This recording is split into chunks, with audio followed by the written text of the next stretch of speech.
네, 월요일 오전장 11시 28분 지나고 있고요. 코스피와 코스닥 모두 1% 정도 상승 보이고 있습니다. 계속해서 시장 진단 이어가겠습니다. 이경민 대신증권 FICC 리서치부 부장 나와 계십니다. 어서 오십시오. 네, 안녕하십니까.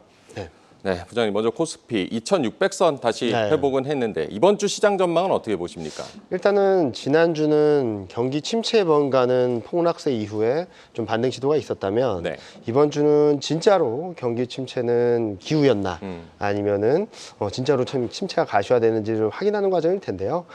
저희가 예상하기로는 물가 안정 그리고 경기는 여전히 견조하다는 것들을 확인하면서 좀 반등 시도를 이어가지 않을까라는 예상을 하고 있습니다.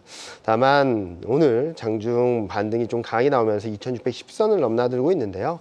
2630선이 지금 200일 이동평균선도 위치해 있고 이번에 개파락이 나왔던 구간이라서 2630, 2650을 넘어서는지 여부가 좀 중요한 시점이 되지 않을까라는 생각을 합니다. 다만 지난주 거의 2380대까지 떨어졌던 것은 과도한 하락이다라고 판단을 하고 있기 때문에 등락이 있더라도 저는 반등 시도를 계속적으로 이어가는 흐름을 기대해 볼 수 있겠다라고 전망드리고 있습니다. 당장은 코스피 2630선에 좀 회복하는지를 주목하고 계시다라고 전해주셨고요. 엔캐리 트레이드 청산, JP모건 같은 경우는 75% 정도 청산됐다 이렇게 분석을 했던데 아직 시장의 부담 요인으로 남아 있습니다. 엔화 강세로 가다가 좀 진정이 됐는데 어떻게 전망을 하고 계십니까? 일단은 급격한 엔화 강세는 좀 진정되었다라고 생각을 하고 있죠. BOJ 부총재가 지난주 8월 7일 날 나와서 금융시장이 불안할 경우에는 금리 인상을 자제하겠다라는 발언을 했거든요. 저는 이게 변곡점이었다라고 생각합니다.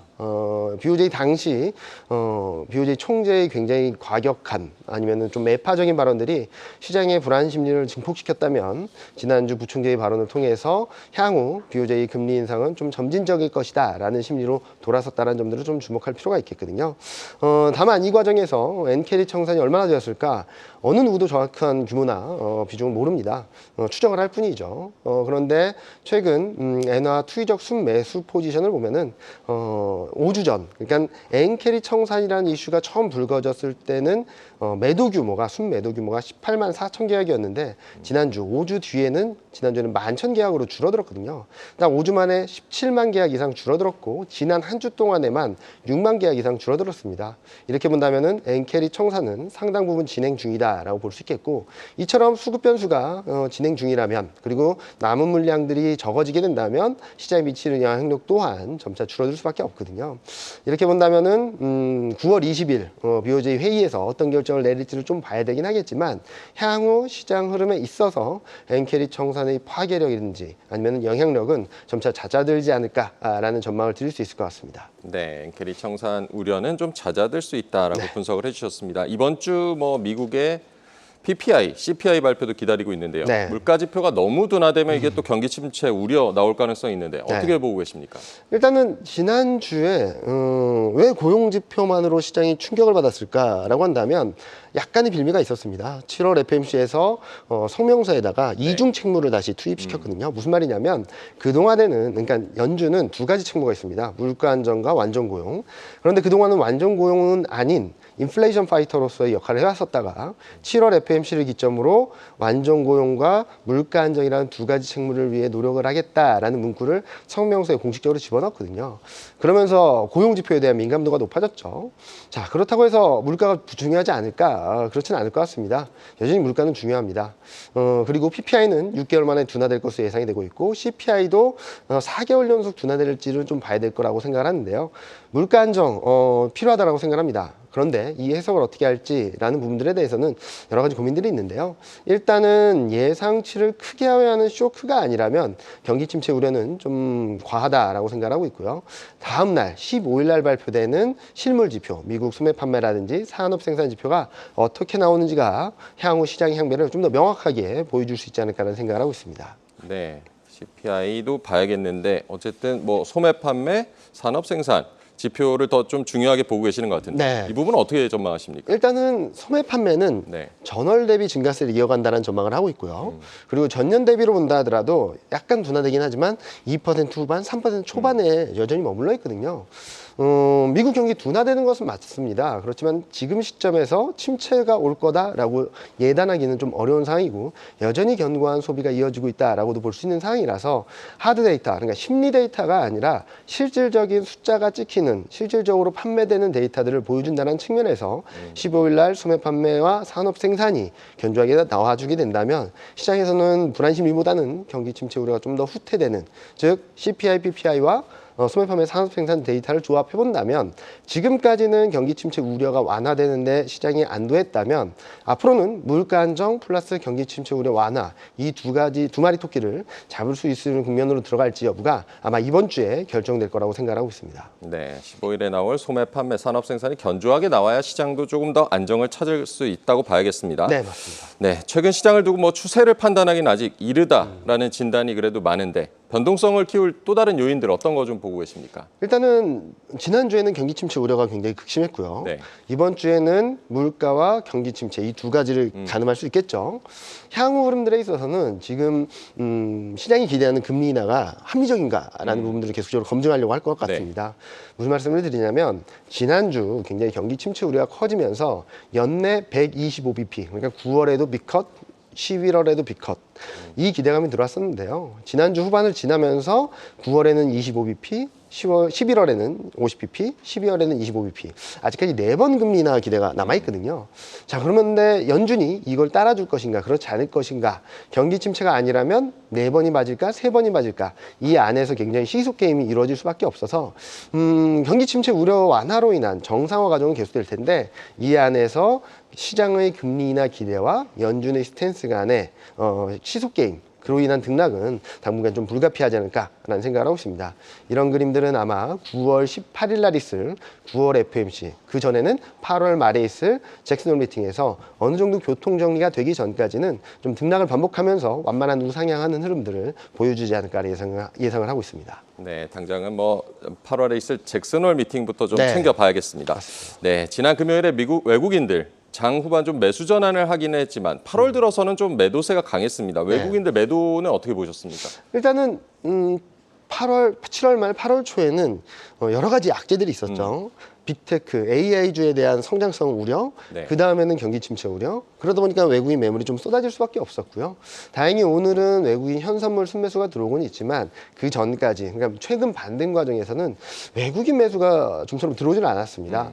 아마도 아직까지 남은 불안 심리 플러스 원달러 환율이 꺾여 내려오는 데 따라서 뭐 차익 실현 심리도 좀 있지 않았을까라는 생각을 합니다. 다만 이런 흐름들은 밸류에이션 매력을 감안해 봤을 때 외국인 수급 측면에서는 단기적인 흐름이지 추세적으로 외국인이 매도할 거다라고 보기는 좀 어렵다라고 생각하고 있고요. 따라서 지금 시점에서는 그동안 많이 올라왔던 종목들, 그리고 최근 급반등했던 종목들에 대해서는 외국인이 조금은 차익 실현에 나서고 오히려 낙폭이 과다한, 그리고 그동안 소외됐던 업종들에서는 조금씩 매수를 해나가지 않을까라는 생각을 하고 있거든요. 대표적으로는 제약바이오 업종이 그럴 것이고요. 이런 식으로 순환매 장세가 전개되게 된다면 투자자분들에게는 또 한 번의 투자 기회가 나오지 않을까라는 생각을 하고 있습니다. 네, 외국인들의 매도 추세 전환은 아니다라고 분석을 해주셨습니다. 최근 미국 국채금리 변동성도 좀 컸는데 외국인 수급 안정을 위해서는 뭐 국채금리 수준도 중요할 테고요. 네. 어느 정도 레벨이 좀 적당하다고 봐야 될까요? 국채금리는 너무 떨어져도 너무 올라도 문제라고도 볼 수 있겠거든요. 왜냐면은 그동안 외국인 선물 매매는 10년물 국채금리에 거의 연동되다시피 네. 했거든요. 그런데 경기 침체 우려가 들어오면서 거의 동행을 하게 됐죠. 그러니까 채권금리가 떨어지면 외국인 매도가 더 세지는. 그러다가 지난주에는 채권금리가 반등을 하는 과정에서 외국인은 좀처럼 방향성을 못 잡았는데 저는 국채금리가 좀 안정되는, 그러니까 3.7에서 4%대에서 좀 완만한 박스권 등락을 보여주는 게 가장 안정적이지 않을까라는 예상을 하고 있습니다. 즉 앞서 말씀드렸던 CPI, PPI, 소매 판매 산업 생산을 확인하면서 물가 안정 플러스 경기 침체 우려가 완화되는 이 두 가지가 흐름이 확인되게 된다면 아마도 채권금리는 지난주처럼 3.7 밑으로 내려갔다 급반등하는 그림보다는 좀 박스권 등락을 보여주면서 레벨 다운된 흐름에서 안정세를 이어가지 않을까. 그렇게 된다면 외국인 수급도 좀 더 안정성을 높여가지 않을까라는 예상을 하고 있습니다. 네, 채권 금리 3.7에서 4% 정도의 완만한 박스권이 증시에도 안정적인 레벨이다라고 분석을 해주셨습니다. 미국과 일본, 우리 증시 폭락할 때 좀 중국 증시 흐름 보니까 상대적으로 좀 괜찮았더라고요. 네. 이미 좀 많이 떨어져서 그렇다고 봐야 될지 중국 경제는 어떻게 보고 계십니까?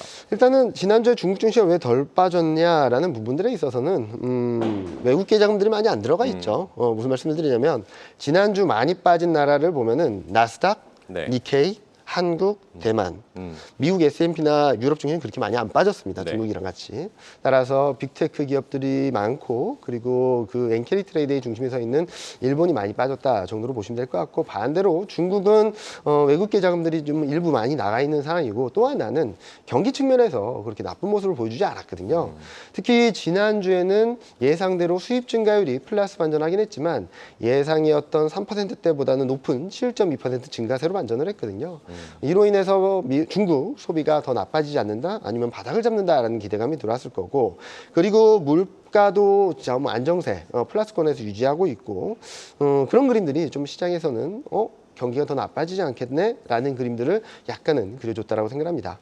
이번 주 발표되는 15일 날 발표되는 7월 소매 판매가 좀 중요한데요. 지난달에 중국 경기에 대한 불안심이 커졌던 것은 기저효과에도 불구하고 중국 소매 판매가 더 둔화됐습니다. 2%까지요. 그런데 이번 전망에는 2.6으로 좀 반등한다는 전망이 들어와 있거든요. 기저효과가 소멸되었음에도 불구하고 그렇게 된다면 수입 증가율 플러스 반전, 소매 판매 반등 이 두 가지 조합은 아마 중국 경기에 대한 불안 심리가 진정되고 소비 회복에 대한 기대감을 살려나갈 수 있다라고 생각하고 있어서 이번 주 소매 판매 결과에 따라서 중국 경기에 대한 안도감, 회복에 대한 기대감들이 좀 더 들어올 수 있다라고 보고 있습니다. 네, 중국의 소매 판매 추이도 좀 지켜봐야겠습니다. 네. 이번 폭락 겪으면서 어느 정도 좀 바닥을 확인하는 경험도 했고 네. 그런데 변동성이 또 여전하기 때문에 네. 추세 안정을 위한 우리 시장 지지선 어떻게 봐야 될까요? 일단은 아까 말씀드렸듯이 1차적인 반등 목표라고 볼 수 있는 게 2630이거든요. 네. 여기를 찍으면 꺾인다는 말씀드린 게 아니라 여기 지수대를 넘어서게 되면 2700선대까지 열린다 정도로 이해해 주시면 될 것 같고요. 워낙 자율 반등, 급락 이후 반등이기 때문에 어느 정도 반등이 나온 뒤에는 좀 등락이 있겠죠. 지금 시점에서 등락이 있다 하더라도 2500에서 2530 이 정도 선을 지켜주게 된다면 저는 하락은 끝났다. 저점 나왔다라고 볼 수 있을 것 같고요. 만약에 2,500을 깨게 된다면 좀 더 불안정한 흐름들은 보여줄 수 있겠지만 이전처럼 그러니까 지난주 월요일처럼 대폭락 사태까지는 아닐 거다. 좀 더 변동성이 커질 가능성이 있다라고 봐주시면 될 것 같습니다. 반등할 때는 2,630 여기를 넘어서게 되면 2,700선대로 갈 수 있고 조정 시 2,500에서 2,530 지지를 확인하게 된다면 저는 좀 더 긍정적인 마인드로 시장을 대응하시면 좋지 않을까라는 생각을 하고 있습니다. 네, 어쨌든 경기 침체 우려와 함께 AI 거품이냐에 대한 공방도 지금 계속되고 있는데요. 엔비디아 주가도 보니까 많이 조정을 받았고 네. AI 거품론에 대해서 어떻게 보고 계십니까? 일단 거품론이라고 하기에는 밸류에이션이 더 비싼가 아니면 실적이 못 따라오나 그건 아니거든요. 네. 26년까지 이익 개선에 대한 기대감들은 충분히 남아있고 최근까지도 엔비디아의 12개월 선행 EPS는 가파른 상승세를 이어가고 있습니다. 이렇게 본다면은 성장이냐 아니냐의 논란보다는 성장의 기울기가 시장이 기대했던 것보다 못 미칠 수 있다라는 우려라고 생각하거든요. 그렇게 본다면은 가격 조정이든 기간 조정이든 조정을 거치면 그리고 이 기울기에 대한 눈높이를 조정하게 된다면 가격 조정을 통해서 그러면 다시금 상승할 수 있는 계기가 마련될 수 있다라고 생각을 하거든요. 그래서 지금 엔비디아 기준으로 봤을 땐 12개월 선행 PER이 30배 밑으로까지 내려왔습니다. 이 수준은 21년 이후 저점권에 가깝거든요. 그렇게 본다면은 AI 성장성에 대한 논란은 시장에서 충분히 가격 조정으로 전개되었다. 이제부터는 변동성이 있을 때 모아간다면 크게 무리가 없는 흐름이다라는 생각을 하고 있습니다. 네, 연결해서 우리 증시 같은 경우는 반도체 비중 워낙 크다 보니까 네. 지수 상승 위해서는 반도체주들 반등 중요해 보이는데 맞습니다. 반도체 전망은 어떻게 보고 계십니까? 일단은 AI 반도체에 대한 부분들도 성장에 대한 기대감들이 있겠지만 최근 흐름들을 본다면은 메모리 반도체도 바닥을 찍고 턴어라운드 하는 모습들을 보여주고 있거든요. 여기서 중요한 것은 앞서 말씀드렸던 중국 경기 회복입니다. 여전히 반도체 수출의 많은 비중이 중국에서 차지하고 있기 때문에 중국 경기 회복이 좀 더 가시화되게 된다면 메모리 반도체 수출에 대한 부분들도 충분히 모멘텀이 될 수 있다라고 생각하고 있어서 지난주 반도체 종목이 워낙 급락을 했죠. 네. 올해 초 저점권까지 다 내려왔습니다. 등락이 있다면 사야 되는 조정이지 지금은 공포를 갖거나 아니면 팔아야 되는 조정은 아니다라고 생각을 하고 있습니다. 네, 반도체 업황, 중국 경기 회복도 중요하다는 점을 짚어주셨습니다.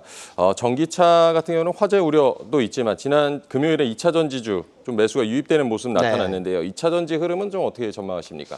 뭐 현재 주가는 실적 불안이든 여러 악재든 수요 불안이든 웬만한 악재들은 다 반영된 주가 레벨이 아닌가라는 생각을 합니다. 그러니까 더 나빠지는 그림만 아니라면 저는 충분히 반등할 수 있는 더 권역의 위치에 있다라고 생각하고 있고요. 다만 그러면 여기서 추세 반전이냐? 아직까지는 실적에 대한 부분들은 좀 의심이 남아있거든요. 2분기를 보면은 종목별로는 좀 잘한 기업도 있고 좀 못한 기업들도 있어서 좀 엇갈리고 있지만 아직까지 실적에 대한 신뢰도를 회복하지 못하고 있습니다. 따라서 당분간은 직전 저점, 직전 고점의 박스권 등락을 열어놓고 대응을 하시되 추세 반전은 실적에 대한 컨빅션이 좀 더 커지게 된다면 또는 2차 전지 실적 전망치가 상향 조정되게 된다면 그때 좀 더 길게 끌고 가는 전략이 맞지 않을까라는 생각을 하고 있습니다. 네, 2차 전지 실적 회복을 좀 기다려 봐야겠습니다. 여전히 변동성은 크지만 시장 급락했을 때 종목을 잘 선별하면 괜찮은 수익을 거둘 수도 있는데 어떤 섹터들 좀 눈여겨보는 게 좋겠습니까? 일단은 실적 대비 저평가, 그러니까 주가가 많이 빠진 종목들, 실적은 잘 나왔는데 주가가 내려온 종목들을 좀 봐야 되겠죠. 대표적으로는 반도체, 자동차, 기계 업종이 있다라고 생각합니다. 반도체는 연초 수준까지 내려왔고요. 자동차도 마찬가지입니다. 기계 업종 같은 경우는 그동안 워낙 올라서 야, 이 정도면 너무 부담스럽지 않나라고 생각을 했었는데 일단 레벨이 좀 내려온 상황이거든요.